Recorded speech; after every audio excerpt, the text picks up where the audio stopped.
大家好啊，我拉人哥。每年鄉議局咧都會去呢個車公啊，就求籤啊嘛。雖然鄉議局啲人咧已經將嗰啲下籤就全部抽起晒嘛，剩翻啲中籤同埋上籤啫。但係中籤上籤，咁啲神靈嘅車公啊，都會用一啲嘅籤文咧，就話俾香港人聽你發生緊咩事。今次咧呢個鄉議局咧就求到22籤啊。籤文解釋咧後邊會同大家講嘅，但係總體嚟講咧，車公咧就叫香港咧就唔好再做壞事。咁我哋數一數有咩壞事香港做過係嘛？最近嗰啲一定係個巴士強制要攬安全帶啦，係嘛，擾民啦。跟住呢個中大嗰個學生咪又俾呢個中大除咗學籍啦。跟住個約培安心嘅吹哨人，又俾人拉咗啦。雲福苑嘅大火啲責任仲未追究到啊！黃碧嬌條繼續呢個逍遙法外喎。黎智英案嘅不公平啦，47人案啦，係嘛？仲有好多林林森森民生嘅嘢都係一塌糊塗。所以車公咧就用第22籤咧就提醒香港啦，就唔好再做壞事啦。好啦，未開始講之前，如果大家未訂閱嘅，請幫手訂閱啦，請讚好及分享俾朋友。如果有時間嘅話，請幫手睇晒廣告去，多謝大家支持。喺今日2月18號啦，呢個大年初二咧就係車公誕啦。呢個鄉議局咧早上就按傳統咧就去到呢個沙田車公廟啊，就為呢個香港求籤。大家記住呢條籤係為香港求，唔係呢個鄉議局自己求啊，亦都唔係一個人去求自身啊、求姻緣、求事，唔係咁樣嘅。成條籤文咧就講香港嘅啫。今日鄉議局主席阿劉業強咧就為香港求得第22籤，叫中籤啦，係嘛？佢哋抽起晒嗰啲下籤同下籤噶啦，所以咧就永遠都唔會有下籤噶啦。剩翻個中籤同上籤嘅啫。亦都係呢個劉業強啊，第9年就為香港求得中籤啊，係嘛？9年都求唔到上籤，9年都發生咩事係嘛？呢啲籤文咧就咁講啦，黑木之夫不可親啊，當於善惡上觀人。但凡見你莫忘義啊，須向人中淚不忍啊。坊間亦都好多解籤都解咗啦，係嘛？但係我覺得佢哋解得唔夠膽。咩叫唔夠膽咧？好坦白講，你喺香港點解夠膽講嘢啊？係嘛？你而家香港自己啲網民上網都係㗎。我寫呢句嘢喺個 Facebook 係嘛？喺個 X 嗰度，會唔會有人上嚟拉我咧？係嘛？你哋都會自我喺度審查咗先嘅。今日解籤錄更加會圓滑啲啦，係嘛？見嗰啲衰嘢唔好講，唔講得係嘛？將啲嘢講歪啲咁啊，大家接受到咪算數咯，係嘛？講得咁坦白嘅，唔驚俾人拉啊！所以咧就有我哋啲海外 YouTuber 點啊，夠膽解釋俾大家聽啊嘛！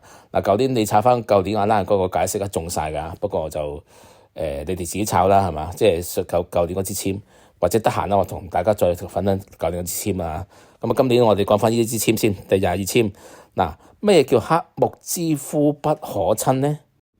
如果呢支籤你係求自身嘅，自己一個人去求咧，你求咗黑木之夫不可親咧，就好簡單啦，就係講俾大家聽咧。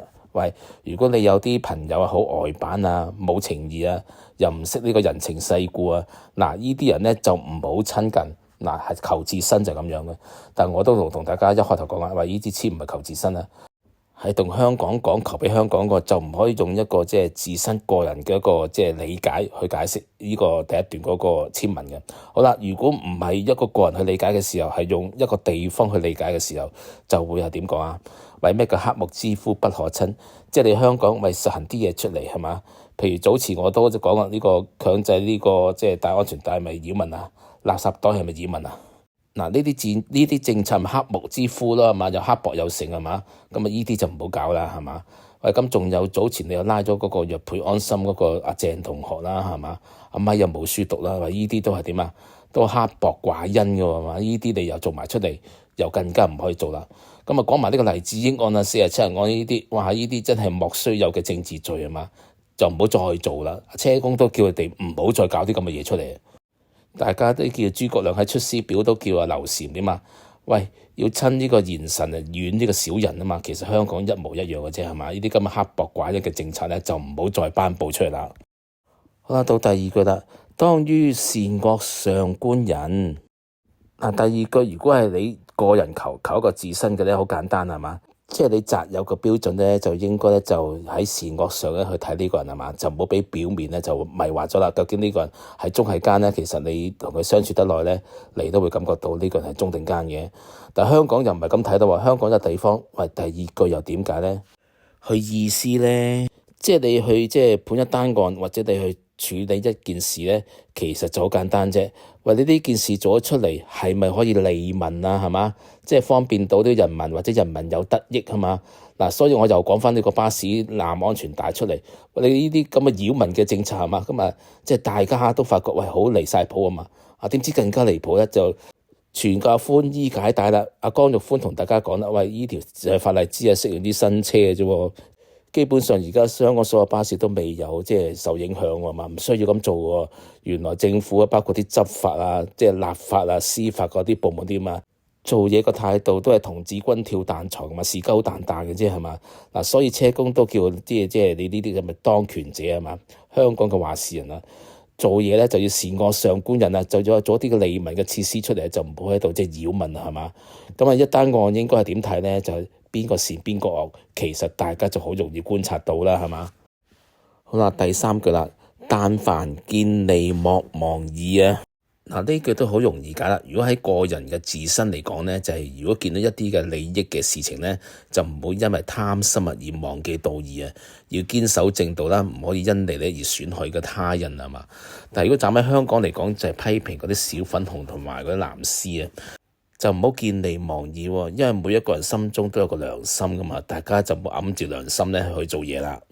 嗱，咁啊第四句咧就好簡單啦，須向人中慮不仁啦。如果你係一個個人去求一個自身咧，咁啊好簡單解釋啦。即使你心存仁義，但仍然咧就需警惕咧就不仁之人啊，即係警惕小人啊，行事就要謹慎啦，避免咧就俾小人所害啊。如果係講香港嘅咧，就講咗話，而家留喺香港嘅市民應該係要點做啊嘛？除咗要傳呢個仁義之外咧，仲要警惕，喂啲不仁嘅小人係嘛？有邊啲人走去舉報你啊？所以我成日都叫大家咧，係咪喺社交媒體唔好講任何嘢啦，係嘛？香港好危險噶嘛，一陣間就俾人哋舉報你嘅就拉咗你。大家知唔知啊？原來呢個由國安法有，而家又係咪有到 WhatsApp 啊、WeChat 啊？電話去呢個投訴或者去舉報一啲嘅人話違反咗國安法嘅150萬條啊，係咪好誇張係嘛？即係你可以咧，呢個篤灰文化香港已經好盛行㗎啦。嗱，所以咧，雖然你自己係心存仁義啫，但係都要警惕呢啲咁嘅小人去舉報你啊嘛。所以大家咧，其實暫時嚟講，沉默咧就係上策嘅。咁啊，到有一日沉默都唔得嘅時候啊，拉人工會提醒你哋㗎。如果沉默都唔得嘅時候，大家真係要決定係咪真係要走啦，係嘛？